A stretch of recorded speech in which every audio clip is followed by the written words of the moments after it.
Hello everyone, welcome to another Nerd Consultants Untitled video game podcast. Hopefully I'll come up with a title soon.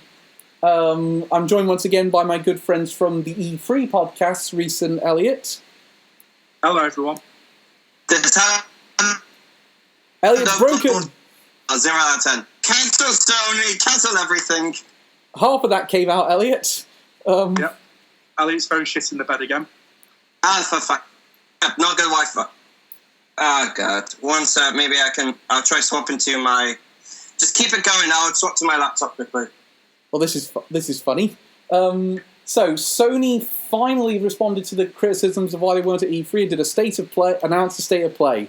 And then they crushed everyone's hopes by saying Horizon, God of War, and PSVR would not be a part of it.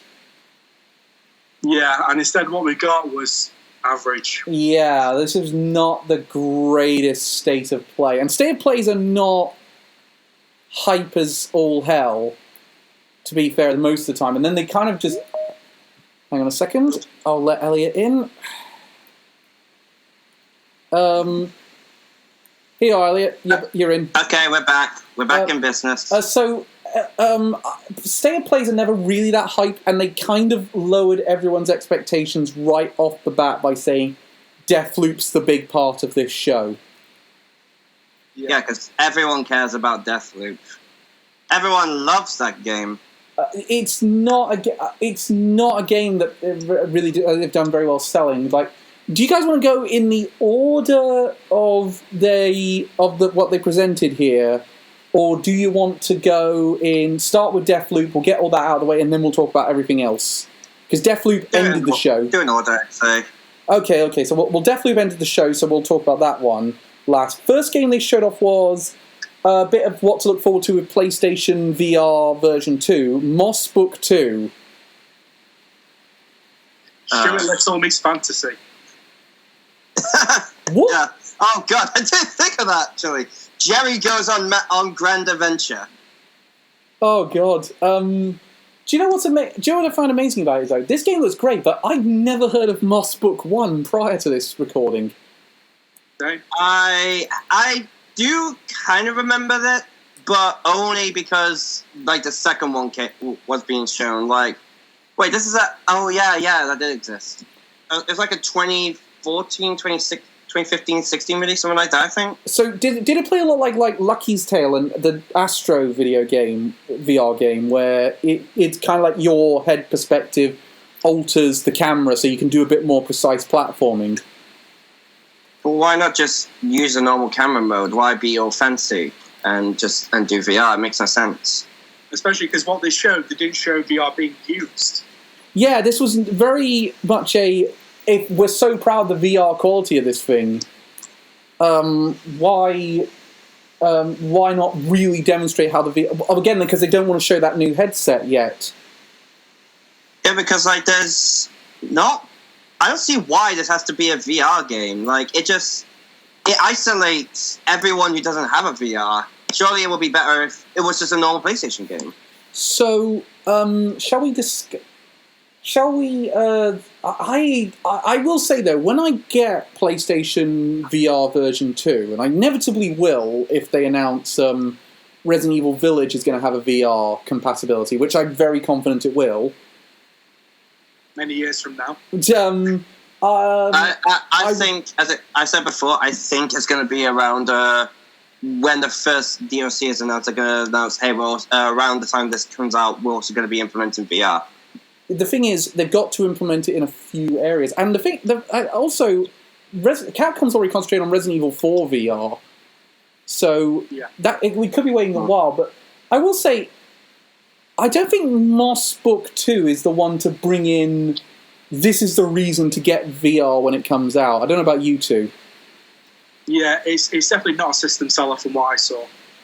I'm likely not going to get PlayStation VR in general, even when I do finally get PS5, but even then, yeah, just because it's not really much of a gimmick. I'm just not really into it, but even if I was, Moss wouldn't be the reason why I would get it. I've got other things to say about VR, which is mainly because I had PlayStation VR, and they tend to make more experiences than actual games. Like, the only ones that really felt like actual games were that really had VR in mind was Resident Evil 7.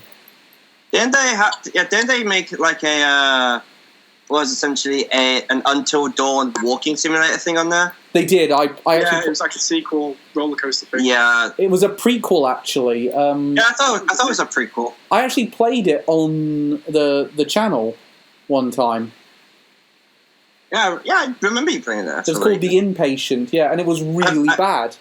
Yeah, I've heard it was really bad when Calicarus did his worst advent calendar. That was like number 25 worst he ever played. Do you know what's amazing?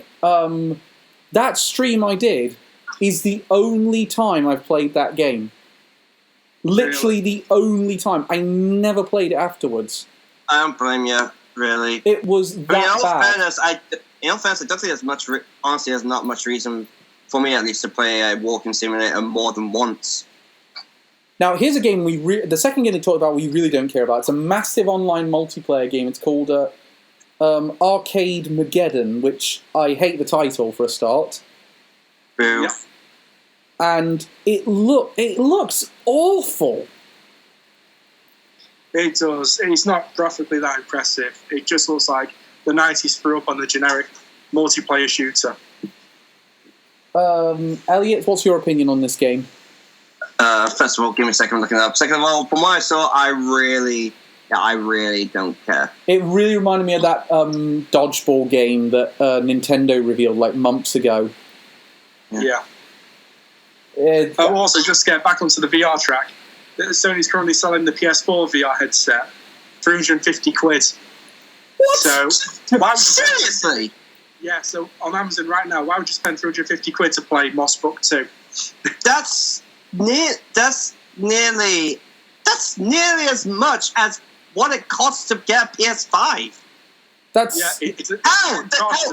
Hell, we recently got the Switch OLED up for that, and that was like a couple days ago. That's how much that's costing. Actually, it's like $350, so I think that is costing less.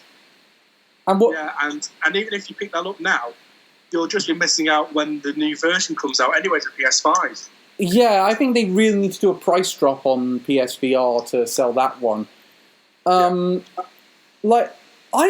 thing about Arcade Mageddon is it's kind of trying to capitalize on the Fortnite crowd, and that those games that people played, those games that people played that on Twitch for Dosh to basically sell the game. And I don't think it's going to get that following. It will get like a few weeks of that when people on Twitch try it out today because they released a trial on PlayStation 5. And then everyone's just going to forget about it. Yeah. And the main thing about Fortnite as well, it has all the new crazy skins like Marvel and DC, Star Wars. Yeah, Halo. Like when you look at all the games that got big, Fall Guys, Fortnite, Among Us, they're constantly updating things, they're constantly putting in references, and they got big because one, YouTubers and Twitch streamers were promoting it, and two, luck. Yeah, the right place. Those are the exception. That is not the norm. Yeah, you have to be at the right place at the right time. Among Us really benefited from the pandemic in a sense because it was the perfect game. It was the game it was a way for people to connect with one another. And not to mention, by the way, I'm not the only one who, when I saw Among Us, not the only one who thought they're just stealing from that one mini game from Jackbox, aren't they? Sort of, but I think they've done it a lot better in a sense. Yeah, because also with Among Us as well, it was like 3 years old when it was discovered. Really? Yeah, it was more. Yeah, the dev team was making the sequel at the time. Oh damn! Because I thought because did it get like a bunch of awards at the Game Awards? Yeah, I know. That was what was so surprising about it, that it got those nominations for being essentially rediscovered. Pretty much, yeah. So yeah, because it literally got popular, so the dev team cancelled the sequel and put all the new money in the current game for more content. Is it just me? Also, when it comes going back to Arcade Mageddon, it does look very neon puke, if you catch my drift. Yeah, definitely. Yeah, because it looks like they're trying to rip off that Sunset Overdrive, if you remember that game. Oh god, yeah, that game was rubbish. Also, I looked up Arcade Mageddon on Google. It kept autocorrecting it to Arcade Armageddon, and it just kept leading up to sites for me to buy an arcade machine for Aliens Armageddon. Okay. That shows how little people care about this game. Yeah, because let's face it, it will be a better investment. Yeah, let's be honest. We got a new trailer for Trials of Midgard, which this game actually put me off the game because they pronounced it's a live service game.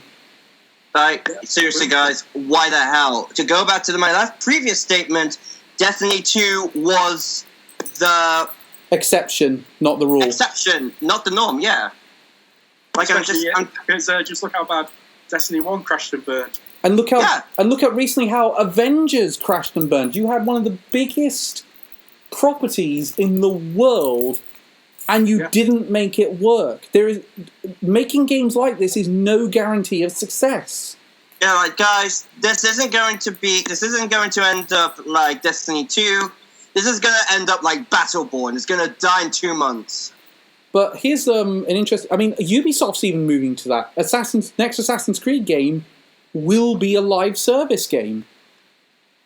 Yeah, fuck off with that. Ubisoft are really moving to that'd be fun trying to play the game when there's 100 assassins trying to kill one target and there's no instances, so you're all dogpiling him. Oh god, I'm so sick of the live service as a form of thing. Trials of Midgard actually looked like it would be a decent game, but the fact they're saying this is what you get, this whole trailer was, this is what you're getting in Season 1, I was like, oh no, I'm not in the mood. Like, when I play games, what I want is, I want to have fun with it, I want to see as much as I can of it, then I want to move on to something else. I don't want to keep playing it for months and months, and potentially years, just to see everything. Here's another one for you, though. Reese, you agreed with me that this thing was a real put-off, considering how they made the game look at E3. Yeah, the second trailer we got during E3, it was more exciting because we saw more of the story and we saw the actual giant combat scenes with literal giants. Compared to this trailer, where it was all about skins and Season 1, and there's more to come. It's just like, that puts me off a game so much when they go on about that, because I just know you're building me up to microtransactions. Oh yeah, because that's all the season passes are. Yeah, microtransactions. I know, and it's like the only time I'm willing to do it is if I'm definitely getting something great. Like, I know that's going to be in the next Halo multiplayer because it's going to be free to play. Oh yeah. But I'm willing to do it because it's Halo. I know I'm going to have a good time. I mean, it's Halo multiplayer. I don't think I could be very wrong, but I don't think there's been a Halo multiplayer that hasn't actually been good. ODST didn't have a great multiplayer. Yeah, that's a good point. But ODST didn't have much great period. I mean, I don't really know anything about Halo, so I wouldn't know. I've only recently gotten the Master Chief Collection on Steam, haven't played it yet. But yeah, it's like the last Halo, that multiplayer pissed a lot of people off, because that was all battle packs, wasn't it? Yeah, that was one-time use items. Ah, yeah, alright. But as I said in the Xbox one we did, it's the Halo community, they get pissed off with anything. Yeah. They get pissed off if Master Chief's helmet is a slightly darker shade of green. Now, next game they talked about was a game called Fist. It comes out on September the 7th, which is a bad day to release it because it's out the same day as Sonic Colors Ultimate. Yeah, all the furries are going to be occupied. And you guys all said that you thought this game looked really good. I thought this game looked pretty good. Yeah, it looks interesting. It's like a 2.5D action brawler. It's essentially Zootopia meets Megalobox. I think it's going to be pretty cool. It does look like it's going to be interesting. I like the 2.5D aspect to it. Yeah. The cutscenes have great development costs in them because you can just see the quality. Yeah, that honestly, I wouldn't mind saying hello, Ripley. I wouldn't mind saying yeah, I'll pick this up the same day. But I think my priority that day is going to be playing Sonic Colors Ultimate. which I think is everyone's priority. I think that's going to be everyone's priority. Let's be honest. Like it's a big. Like I know a lot of people say, "Oh, Sonic sucks," but Colors is one of the better games, and the only thing. Dude, you're talking to someone like Sonic Colors is my favorite Sonic game. Of course, I'm gonna be playing that. And if it's like the only thing that was holding Colors back was being on the Wii. So the fact that we can now play it on systems that can properly handle this kind of game is going to significantly improve that game. I mean, because we got the trailer for it 3 hours before the state of play. Yeah, and by PlayStation as well. Yeah, and we'll go into that in a minute, because there's actually a point to that. But so obviously we're going to be discussing Sonic Colors a little bit because Sega were at this thing, but they didn't show it off for some reason. Yeah, it's like, I mean, as you said, they already showed it off like a few hours before the state of play. They probably didn't really have much reason to. I don't get why though they didn't just say, hold it up a little bit longer and put it in the state of play. That would have been good coverage for that game.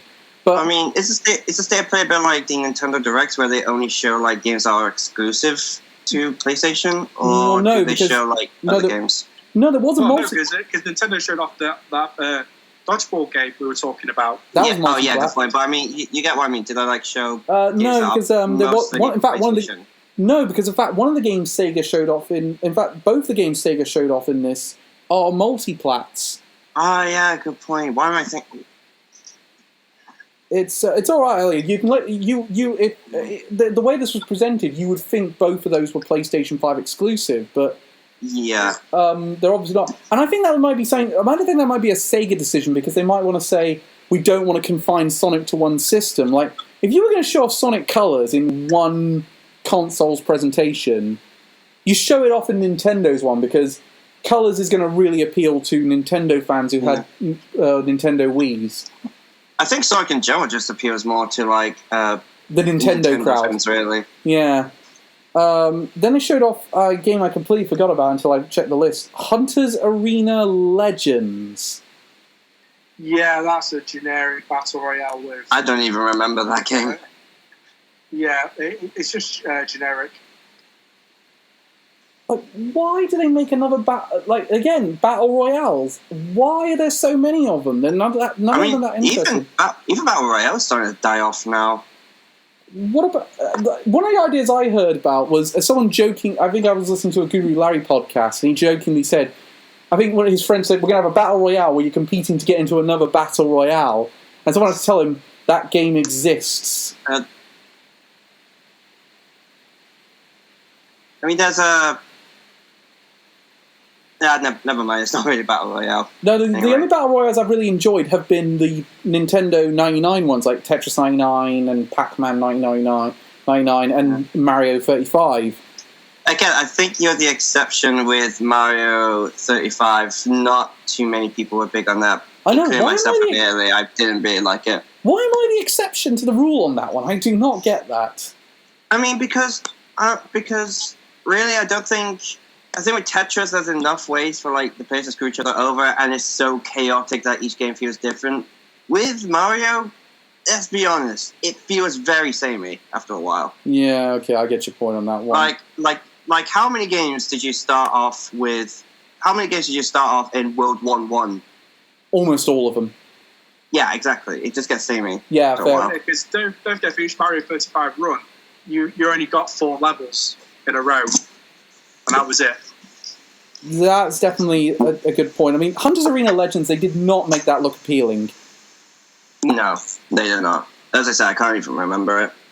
Then they showed off that one that is a PlayStation exclusive. It's called Sifu. They showed this off in the last State of Play, and the major things they announced about this one was the aging system that's in the game, and the fact that it's been delayed to 2022. Yeah, the last trailer for it looked better than this trailer. Yeah, no, this trailer just made it look like, oh, wow, they're going to actually put this on PlayStation 5. This does not look like PlayStation 5 technology. Yeah, the graphics are super basic. Yes. Again, graphics aren't everything, but... Yeah, no, I agree. Like, one of the games I really like is... two of my favourite games this year have been Monster Hunter Rise and Ratchet and Clank. Right now. It's alright, man. Ratchet and Clank and Monster Hunter Rise. And Ratchet and Clank obviously kicks its ass graphically, but gameplay-wise, they're very comparable in terms of quality, I'd say. So at the end of the day, you can get away... And one of the games I've also loved this year has been Persona 5 Strikers. Doesn't look amazing overall, but I have so much fun playing it. With Sushi, though, the way I could kind of describe it from what I've seen is it's a roguelike, but you can only be revived so many times. Yeah, the age mechanic is basically like an old life system, like a PS1 game. Which is just, again, most gamers are not now are really not as used to that idea, so I think they might struggle to go with that idea. Yeah, because a good example being Crash 4, that gives you the option to turn lives off. Which is a very good choice, I'd say. Incidentally, the fact it's been delayed to 2022, I'm kind of glad, because it looks like that game needs a bit more work. Yeah. It honestly looks like it just needs an engine overhaul. Yeah, I'm not too excited for this one. Like, I'm thinking of all the Sony games that will likely come out in 2022, and I consider this kind of Sony because this is PlayStation exclusive.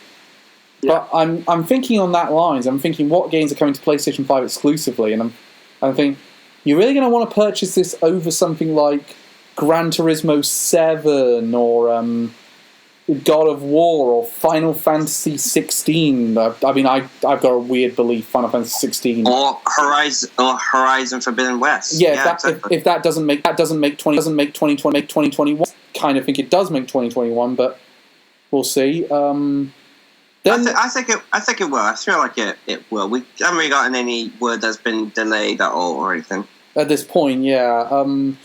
Here's but yeah, overall with this game, I can see it going free on PS Plus. Oh yeah, no, yeah. For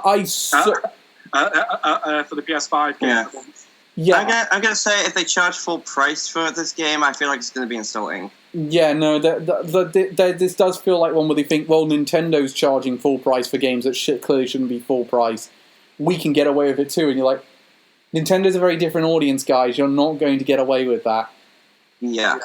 I'd also would like to point out that's not a dig at Nintendo fans. It's more just saying I do think that the way the Switch is going and the audience that's based on it, they are a little more forgiving of this idea of spending full price. That being said, though, I do have plenty of complaints about Nintendo's business that we'll get into discussion with now. Yeah. Basically, for our thoughts, just like our review for Mario Golf. Yeah, that's the fact that we all didn't think that game was worth full price, but great pick for our first ever three-way review, guys. Yeah, next one will be Skyward Sword. Woo! Which fingers crossed I can finish Scarlet Nexus by then. That game is so long. I'm trying to work my way through it as well. I'm still in Yuito's story after playing like 14 hours of it. And I still have to go through Kasane's as well. Yeah, no, I'm working my way. I'm pretty much same area as you. Meanwhile, we're getting the new Muslim Stories today, where people reported spending over 100 hours in it. Oh, I will say, I will say, for mine and Reese's review, we will not be spending over 100 hours playing it. And if that's, I've got only one of the amiibos. I haven't gotten the other two. No, do you know what's amazing? Nintendo cancelled my pre-order of the other two. I got them in time, and they cancelled it last minute. Said it was a technical error. I mean, I'm currently having some trouble with Nintendo's website. For some reason, it's not accepting my credit card details. So I've had to pre-order all my stuff from Amazon. So here's the next game on the list. The next game on the list is it's called Jet. It's basically No Man's Skies again, but more boring. Because what I was saying in our group chat, it's No Man's Sky with even less of a budget. This game should have just been a demo. Oh god, and it looked ugly as shit. My god, it looked ugly. Like, this cannot be PS5. You cannot put this on a 4K television. Yeah, and oh my god, the character models for the humans. Oh, that's so disturbing. Let's just say I'm glad I was having Wi-Fi issues during this. Yeah, I said you had picked a good time to have Wi-Fi issues. God, this is not a pickup for me. That being said, I was having them as well for the one afterwards, which is a little upsetting. So next, but yeah, basically, if you like the look of this game, just buy No Man's Sky instead. Which is cheaper. And it's running way better. Yeah, and it's actually being made better. Hell, I actually won something at last year's Game Awards, which I don't think anyone was expecting, even the director. Yeah. So as I see, Game On pretty much shit-faced. So they then they announced then that Sega were going to talk about Sega's 2 games. So they showed up with they first showed up with the new Demon Slayer game, which I think I can happily say we are all excited. We love Demon Slayer. Oh yeah. It looks like they put real effort into this one. That being said, I'm not a big fan of these anime games which are basically the plot of the anime that you're playing out, because I always kind of think, wait, why am I doing that? Why am I doing that? I could just be watching the anime. I kind of like it where they kind of go into a bit of spin-off territory, but I mean, they've always done that. You don't really see that many games that really do their own thing, especially because it is pretty difficult to like just make your own story, especially when it's like hyped up to the author, to like the original manga writers. Yeah, no, it's vision, especially with Demon Slayer. Yeah, I agree. That being said, for context, just look at all the Dragon Ball Z games. They've been retelling the same arcs for 20 years. Yeah, exactly. Like, look at all the Naruto games. They've pretty much all been telling the same story arc, for Naruto and Shippuden. But so exclusively. At least this is the first time we're going to do it. That being said, I think I'm going to get the PC version so I get the extra frame rate. Yes, same. They didn't say what it's another. I don't think we really got an idea on what type of game it is, though. Because I like to say it's an adventure game, but the gameplay I saw reminds me a lot of the Ultimate Ninja Storm games. Does look very hack and slash, doesn't it? Yeah. I would really like Demon Slayer to be like a Souls-like game. I think it's very much like Sekiro. I feel like Sekiro. I was looking at Sekiro and I thought this would be great if you did it with Demon Slayer.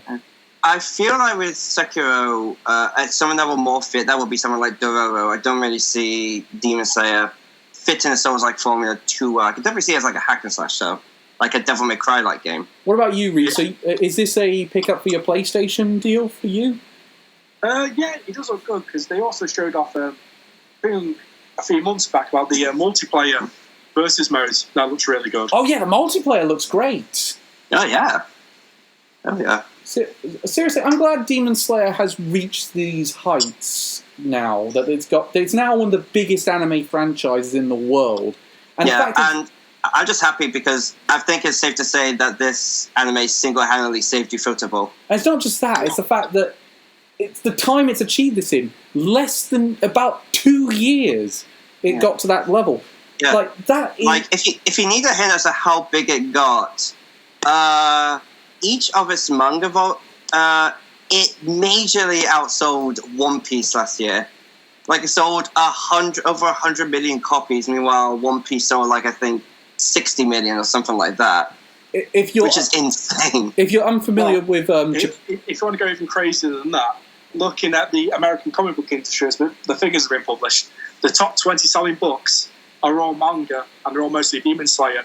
There's no Marvel or DC comics in the top 20. Yeah, like it's actually a bit of a shame that the manga finished last year, because I would have loved to see more of that. But hey, I'm really excited for their next work. They've done a majorly good job. I haven't seen the ending, but I will make the belief that there will be a sequel of some kind. Yeah, I wouldn't mind having a spin-off series. I don't know if it'll follow. I haven't seen it, but I don't think it'll follow Tanjiro and Nezuko again. Well, don't forget that spin-off has been revealed already. Yeah. Yeah. As I say, they're not going to sort of look at saying, "Oh, we got the highest opening for a movie in the US box office for an imported film." That's a good place to stop. We're getting season 2 at some point, so what do you say? Yeah, that's going to be announced soon. So the next Sega game they showed off was Lost Judgment. Yeah, I'll be honest. Out of all the Yakuza games, I was expecting to get a sequel. I was not expecting Judgment. Yeah, it's. I will be saying though, I'm kind of intrigued by this one, but at the same time, they showed off a trailer that was basically a cut of the trailer they showed off was basically just a cut of all the other trailers we'd seen. It's like a greatest hits. I haven't seen anything on it. Honestly, I didn't even know Lost Judgment was a thing. Shows how good I am at my job. But what about you, Reese? Yeah, well, what we saw looked good, and it was being touted as running on the PS4, and graphically it looked really good for that. Yeah, I probably was captured on a PS4 Pro, but still, that's nothing to sneer at. That it looks fantastic. Especially because the footage we got, it looked better than most of the PS5s. From this, it's also what else I find interesting is they're going to put arcades in the game. It's a bit like Shenmue in that sense, and you can play Sonic the Fighters in it. I mean, they did that with all the other Yakuza games. Like in Yakuza 0, there were like a fair few old Sega games you could play in the arcades, which I think is amazing. It reminds me of like the first Animal Crossing game where you could play the NES games. I wouldn't be surprised considering how Xbox has pushed the Yakuza franchise. I wouldn't be surprised if we don't see like another push for this on Xbox. Yeah. Well, yeah, because as we saw with E3, all the previous ones are now on Game Pass, aren't they? All the Yakuza games. Yeah. Well, yeah, all the Yakuza ones at least. I don't think Judgment's on there. Here's an interesting thing though. So the final game before we got to Deathloop was another look at Death Stranding Director's Cut, because Sony... the Norman Reedus walking simulator. So, because Sony wants to milk Kojima dry before he goes to do a game for Xbox. Yeah. Yep. So, what do you think of what they showed off about Death Stranding, the Director's Cut? Well, it's a 10 quid upgrade. A lot of people aren't happy about. Yeah, same with Ghost of Tsushima. That's a 10 quid upgrade as well. I mean, I didn't have any interest in Death Stranding to begin with. This doesn't really do much for me. Well, from what we saw in the trailer, it's got new story missions, a new combat overhaul for the combat system. There's a now firing range you can test your guns before buying them, which is always good. Fuck for that. And there's a lot of quality of life improvements, like there's now a cargo catapult, which is basically just a cannon. That's the most Kojima thing in this. There's ramps and boost pads as well to speed up traversal. What? So they're adding Mario Kart mechanics into this now. Yeah, and then the last thing they showed off was the racing mode that you can do on your bike. This should have all been on the PC version. I don't get what... I mean, I'm glad that they're doing it, but... Because these seem like genuinely good quality of life improvements, but this is a real... I mean, do you think the quality of life, they've got the haptic feedback button for the PS5 and the 3D audio for the headset. What was your point? I mean, do you think in that case, do you think, considering all the things that they've added in, not just like improved graphics, but also all these quality of life improvements and stuff like that, do you think the £10 upgrade would be worth it? No. Yeah. And the reason I say that is it's still it's worth it if you liked Death Stranding in the first place and you want to play it in this format. I was about to. So what I meant, do you think for fans it will be worth it? Yes and no. I think it will be, because I'll go out saying that it adds a lot more story, new missions, new bosses, and new enemies. But it's added a lot. Series, I think it will be. It's added big help. It's added a lot more than the Skyward Sword HD version has. Yeah, but it's added way more. Yeah, but at the same time, Skyward Sword still is fundamental isn't broken on the gameplay level isn't broken, but it's not a fundamental gameplay loop that I don't enjoy doing. I do enjoy playing Skyward Sword for the most part. I don't really enjoy playing Death Stranding. But I still don't say like with the Skyward Sword, it's worth like charging us more than the original game costed. Yeah, but Death Stranding, if you want to buy the physical copy of Death Stranding Director's Cut, it will be worth more than the original. But again, that's going to a new. It is going to a new system, and it's. I just you can't make me excited about Death Stranding anymore. You really can't, because I've tried everything to get into it, and it's just not doing it for me. I'm just going to watch the cutscenes online. I was never. As I said, I was never interested in it to begin with. The gameplay just did not look like my thing. Okay, here's a question on you guys for Kojima's Xbox game that he's making. Do either of you like Metal Gear Solid? Do you like Metal Gear Solid, Elliot? Metal Gear Solid.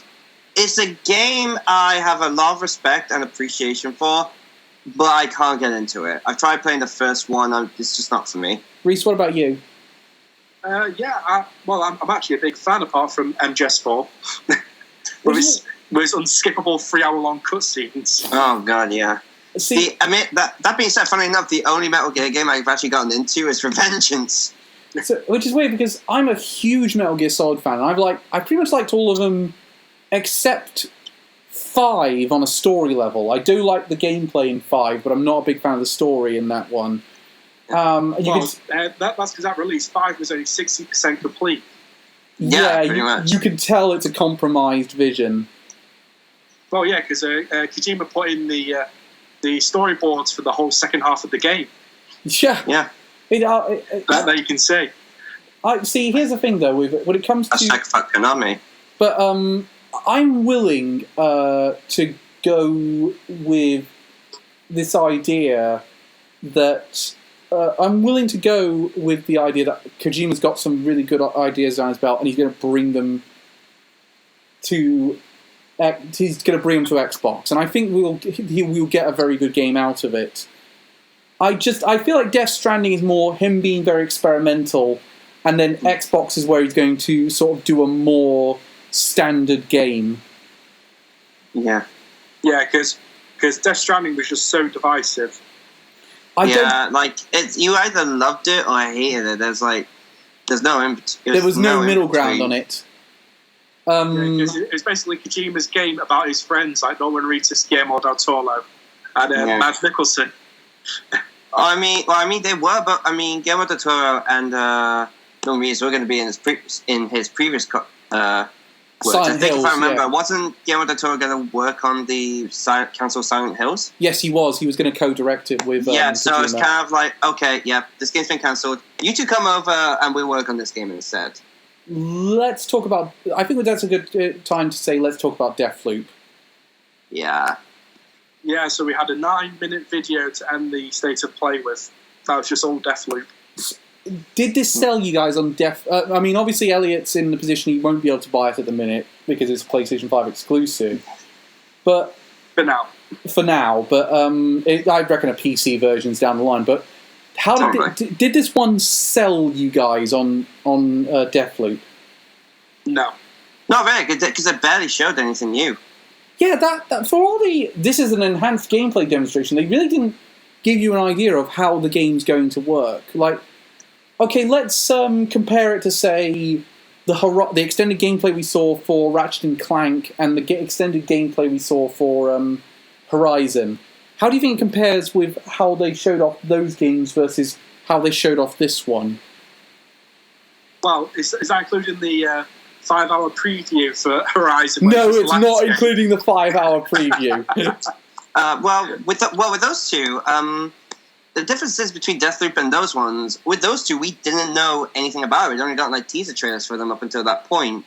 And so when they showed off in those, I don't know how long it was, 15 minutes, pretty much everything new, with Ratchet and Clank at least. They showed off the Rift mechanics, they showed off some of the new guns and the gameplay, and they did a really good job to show, yeah, this is a big and beautiful game. Same with Horizon. They did a really good job showing off some of the new mechanics. They showed off a giant elephant machine, which was awesome.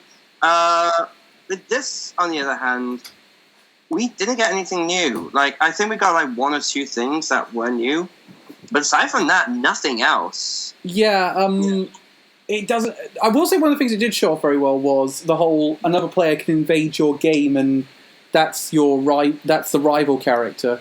I pray there's an option to turn that off. But it comes. There's not. There's not. It becomes AI if it's turned off for online multiplayer.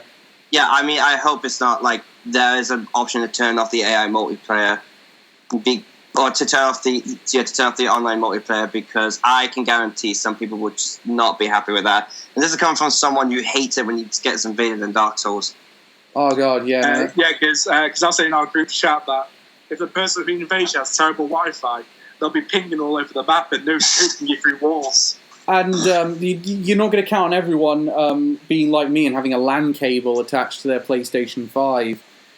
There's also the thing of, this is a roguelike game that's coming on a system that by the time it comes out will not only have Returnal on it, it'll have Hades on as well.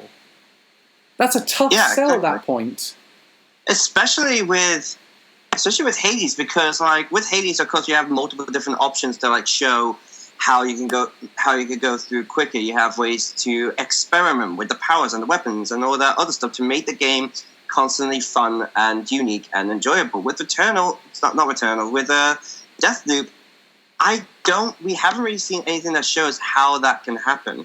Yeah, like with Returnal, they give you sort of like these checkpoint type things. So when you beat a boss in Returnal, it gives you an item that says unlocks area 2, and then you can go straight there. You don't have to fight the first boss again at this time, but you can do it. The option is there if you want to do it to get some bonuses. And it works the same with area 3. You can go straight from World 1 to World 3 in like that. You can just do it. They haven't said in Returnal that's the case, which means you might have to fight all 8 bosses. You mean Deathloop? Deathloop. With Deathloop's case, you'll have to fight all 8 bosses. They haven't said whether you're going to have to fight all 8 bosses in a row or if there's some sort of checkpoint system. Reese did a bit of research on it. And what did you find, Reese? That they did say you've got to beat all of them in one life. I'm not going to... 8 of them. I mean, you have to do that in Hades, but again, by that point, you have learned the boss mechanics so well, and you have upgraded a ton of stuff that you'll be able to do it without much issue. They didn't. But don't forget, in Hades, though, a single run on average is only 20 minutes long. Yeah, exactly. And also in Hades, if you fail, like if you die pretty early, you've collected a ton of resources for upgrades anyway. So it means that every run counts. Everything. There's never a time where you think, "Oh, that was bloody pointless." Yeah, there's no such thing as a wasted run in Hades. Even if I don't get enough to upgrade something, I just think, nice, I'm getting closer to being able to upgrade it. And it's not going to look that good when you say, "Oh, put it this way: when someone asks us what's a roguelike game, I've got a PlayStation 5, I want to play a roguelike. We're all going to say at that point, get Hades, and then after that, get Returnal, and if you want, here's Deathloop. If you want it, we're not going to say, yeah, Deathloop. You've got to get that. I just don't see that happening. And even then, there are other roguelikes I suggest before that, like Dead Cells, for example. Dead Cells is really good. The Binding of Isaac is on PlayStation 5 now. It's like this is the competition it's up against, and I don't think it's done enough to separate itself out. Also, I feel like it's been being promoted for so long that I don't think people will really care at this point. Do you think that delay hurt it more than it helped it? Yeah, definitely. Yeah. From a marketing standpoint. Especially because when we first saw it, I think it was 2018 E3, something like that. The Bethesda showed off very early, yeah. Yeah, because they did not really like at that point we didn't have quite as many of the roguelikes. Or we definitely didn't have Hades and Returnal. We didn't even know about those games. So on that, it has competition. I just don't think it's going to win at this point. Its delays have definitely been to its detriment. So overall, so stuff to bring up. They mentioned in the trailer is that you get 2 deaths maximum for your run. Oh, that's gonna again with my aiming skills. I'm going to have to get this thing on PC. I'm not going to be able to aim this thing properly. So you're actually admit you're not very good at FPSs? On controllers, apparently. Because we've all seen the Doom stream. To be fair... We've all seen the Resident Evil stream. No, Resident Evil, I hit the target most of the time. Yeah, and the Cal managed to beat the game. Compared to Doom, where he didn't get to one boss. Yeah, he didn't even get past the first level, I don't think, which I like to know. Cal did get through the first level. Oh, yeah, he did. I think after, 1 or 2 streams. Can we please... Which I like to know, which I like to know, I beat in half an hour. Can I play... At the same time I was playing on PC, so that might have been an advantage. Alright, we get it. I'm shit at Doom Eternal. Moving on. Mega Man. Okay, I'm shit at Doom Eternal and Mega Man 11. Let's move on. Starting streaming was the worst thing you could have possibly done. Right. No, actually, starting the Anime Amigos was that. Right, let's get to the point. Okay, fine. Okay, so the last things to mention that you save abilities and weapon mods between loops. So if you upgrade to shotgun, you keep the upgraded shotgun. So you don't keep the shotgun? You do, they yes. did say. They said you keep the weapon, but you have to find your corpse. I feel like this is one where this is going to be... So they're stealing from Dark Souls as well, no? Yeah, they're borrowing a lot from Dark Souls. Except for Dark Souls, imagine if you got to Gwyn, then died, you have to go all the way back to the Asylum Demon. Oh, God, yeah. No. Oh, God, no, fuck that. Actually, I wouldn't say Gwyn, because the Killing of the First Flame is directly outside of the fire link. I'd probably say it'd be more accurate to pick something like Unseen Smell, for example. Well, yeah, Ali, but the point I was making is you'd have to restart from the Asylum Demon, the very first boss, and beat all the bosses again. Oh, yeah, okay, yeah, that's a good point, actually. Get back to where you were. That's a good point, actually. Just ignore my Dark Souls brain. God no, you've got us out of so many jams with that Dark Souls brain. But I like to know. Trying to get to Unseen Smell would be terrible. You'd have to go through the undead. You have to go through the undead asylum. Go through the undead thing. The second area. Go through Sen's Fortress, and then go through Anolondo just to get to them. Now, that's basically what Deathloop is going to be like, potentially. Pretty much, yeah. So you have to kill all 8 targets in one go. That is a tough sell. I mean, I will try Deathloop just because I'm practically begging for something to play on my PlayStation 5 at the minute, because I'm really saving it for exclusives because of the limited storage space and stuff I'm going to be streaming. So on that basis, I might just get it out of pure sense of, can I please have something to fucking play on this thing? I'm not going to bother. I think from what I've seen, it's going to be either average or complete disappointment. Yeah. So I've already got kind of low hopes for it. That's where I'm at with it. What about you, Reese? Yeah, I just don't want to play the game and spend on one run 3 hours trying to beat it, then have to start from scratch again. Oh, another thing about Mario Golf, by the way, the water bottle that came with was shit. Oh yeah, terrible. But it's still the best thing about the game. I think the best thing about the game is still the fact that you get to hear a little bit of jump up in the air. Time to jump up in the air. Yeah, I love that song. So how do we feel about this state of play overall? I thought it was average. We saw some interesting stuff, but a lot of bad stuff. I thought it was okay, though. Even that being said, I don't when you compare it to other state of plays. I think okay is kind of what we're getting most of the time. I haven't really seen any that give me the same feeling as even the okay Nintendo Directs. I'd agree on that one, actually. Like I said, this was rather like a partner showcase type situation for State of Play. And if you look at, say, the September Nintendo Direct partner showcase we had last year, look at what was in that. You had Monster Hunter Rise, Monster Hunter Stories 2, Disgaea 6, Rune Factory 5, what the fuck's happened with that game? Unfortunately, and Ori. Even the first one, like when the first one they did, they were testing it, the Sense of the Water. Yeah, still got things like Shin Megami Tensei Nocturne Remastered and Shin Megami Tensei 5. They're still. Has Elliot died? Nope. I'm back. It's okay. Never mind. But your point still stands, Elliot. Those things did work. One of the things that bizarred me about this is, why was the Ghost of Tsushima director's cut just dropped on YouTube randomly? Yeah, that's like the biggest missing component. People are going to care much more about that than they did with Death Stranding. Like, you could have put it right next to Death Stranding and say, here's another director's cut we're working on. And it would have been because like when you really look at it, the only people who are really going to care about Death Stranding is Kojima fans. Meanwhile, with Ghost of Tsushima, so many people in the PlayStation community were praising that game. It would have been much better if that was what they were showing in State of Play, and Death Stranding be the one dropped on YouTube. Well, they both were Game of the Year nominated games in their respective years. I mean, there was much more of an outcry for Death Stranding to win.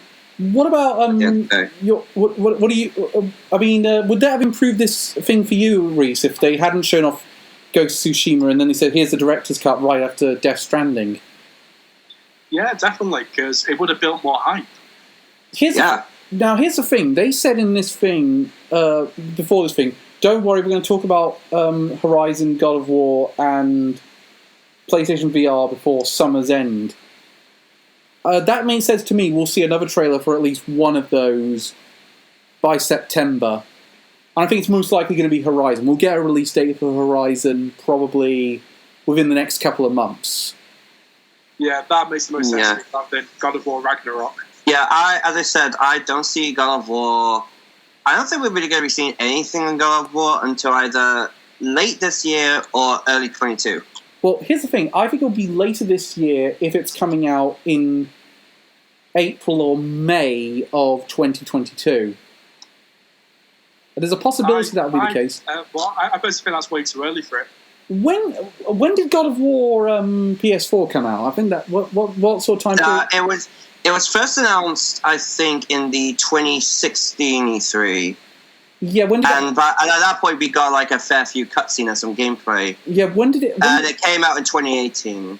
Yeah, like what time in 2018 did it come out? April, right? So, but that was over a Christmas delay. So.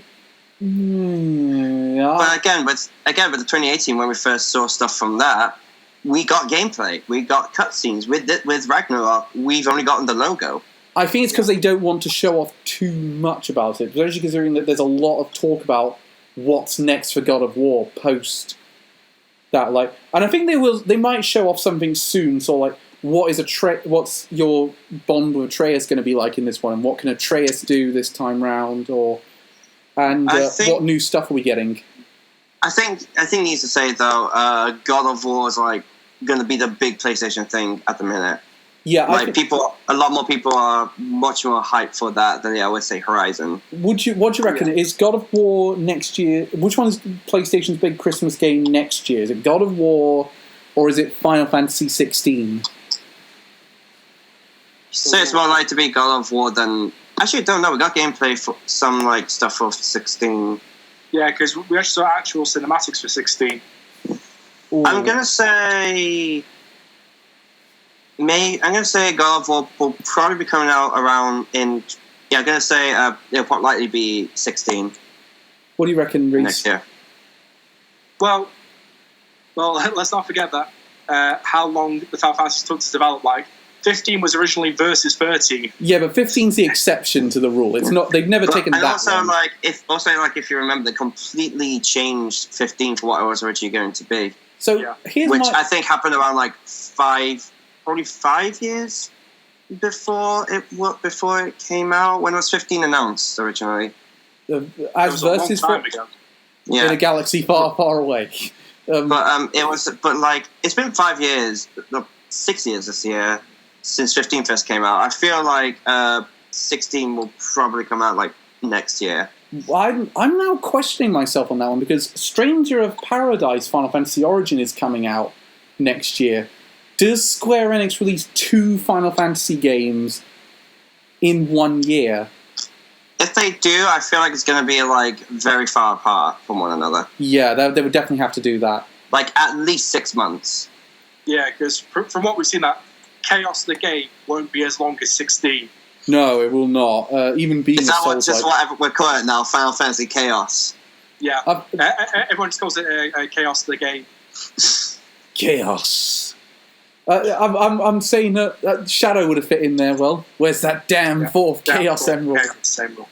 So, on that basis then, what does Sony's future look like? Because the one thing I thought this State of Play would do is really spring down what their October to December release schedule would be like. And they haven't really done that in this one. Yeah, because like I think a lot of people kind of hoping what we got from Nintendo this E3, because Nintendo's just like, okay, here's all the really big stuff for you to get excited for the rest of this year. We didn't get that with Sony. Yeah, like the only thing we saw was Demon Slayer, which was coming out at the end of October.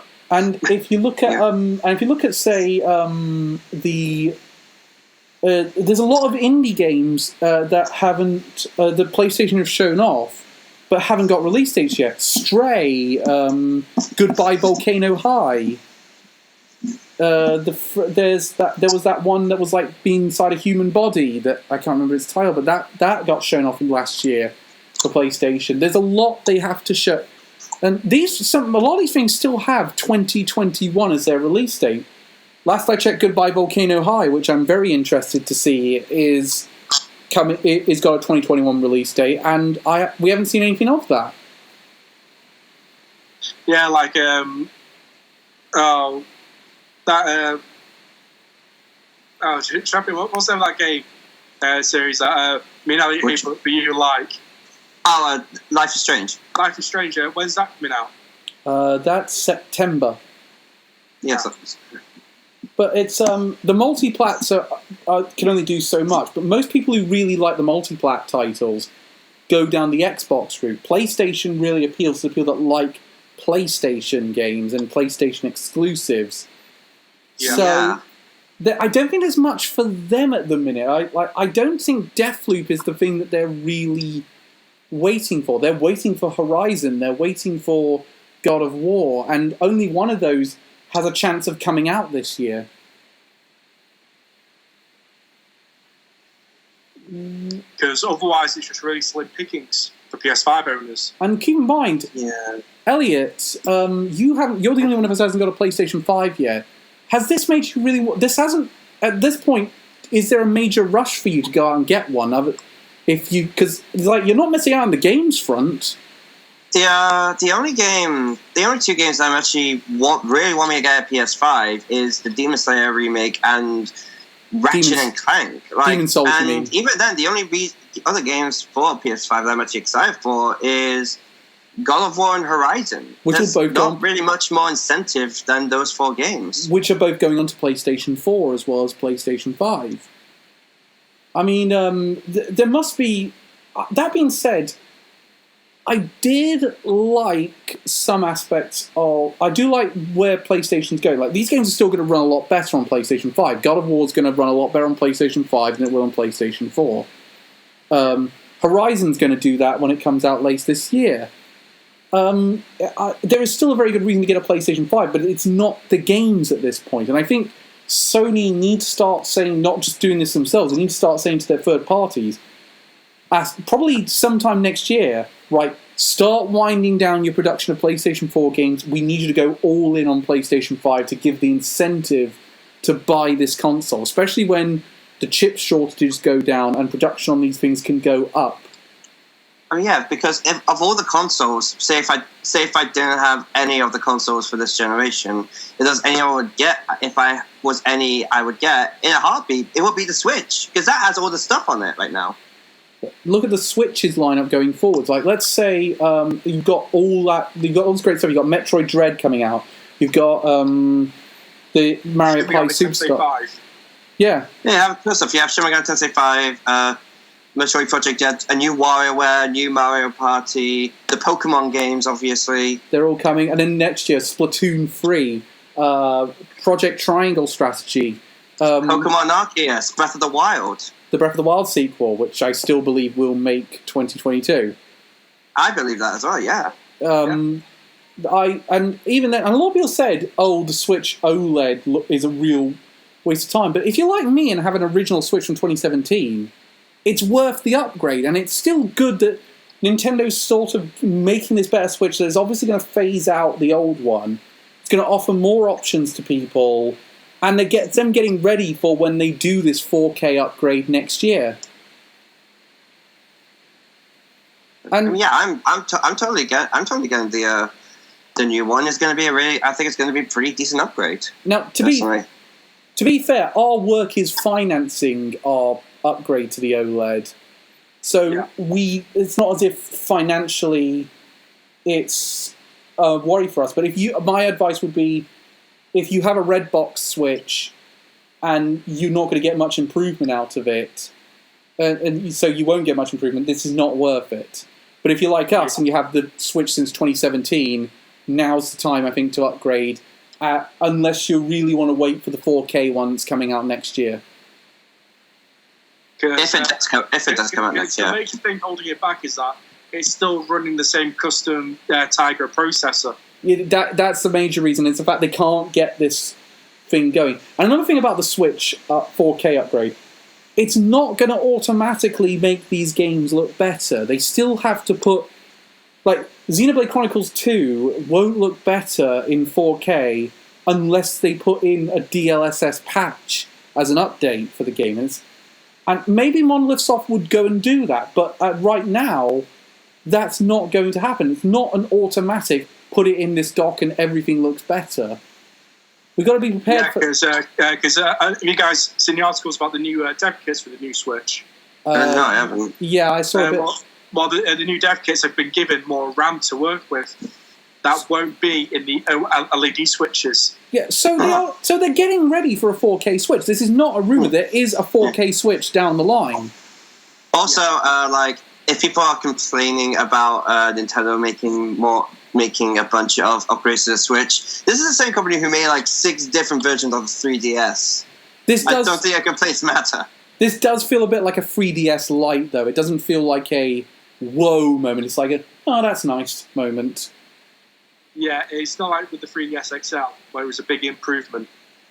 But still, I'm now starting to play my Switch a lot more portably than I was before because I'm able to go out and do a lot more. So that benefits me a bit. So we'll be back when one of these companies decide to want to talk again. We're not going to do EA Live because it's just going to...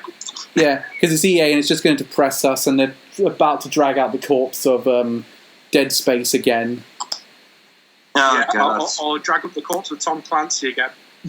That's Ubisoft. And EA. Oh yeah, EA does that shit as well. So, and just drag up the corpse of, I don't know, Mass Effect. I don't think that game's doing as well as it once did. Actually, the remaster they did is really good, apparently. Yeah, that's good at least. So, but let's not forget the Massacre that was Andromeda. Oh, never forget. Let's never forget. But on that note, thank you for joining us. We'll speak to you next time. See you guys.